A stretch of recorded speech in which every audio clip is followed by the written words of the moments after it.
Fala galera, na boa? Espero que sim. Vamos para uma dica esperta para a sua FUVEST? Minha dica hoje versa sobre o movimento uniforme e sobre uma situação muito frequente do movimento uniforme, que é a situação de encontro. Imagina a seguinte situação para mim, por favor, põe na tela, vamos acompanhar comigo.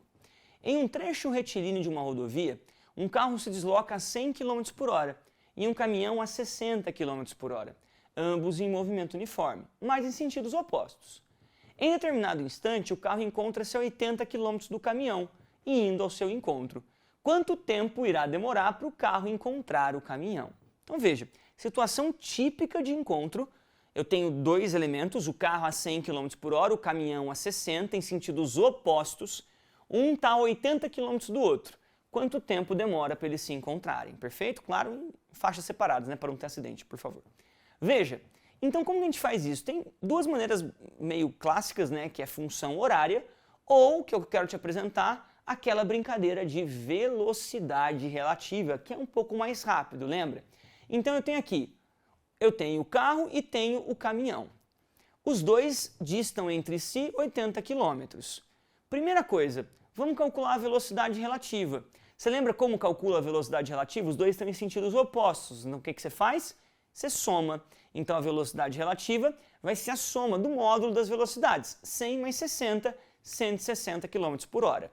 Achei a velocidade relativa. O que você faz depois disso? Acha o ΔS relativo. Você lembra o que é o ΔS relativo? É a distância que um móvel vai andar em relação ao outro.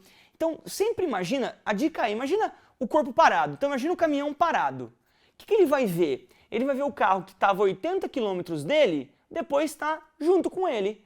Então, o que ele vai ver? O carro andar 80 km. O carro andou só 80? Não, ele andou mais, mas em relação ao caminhão, ele vai andar 80 km. Então, o ΔS relativo é 80 km.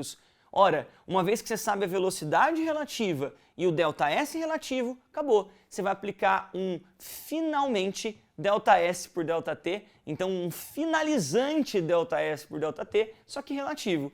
Então, velocidade relativa é o ΔS relativo pelo tempo.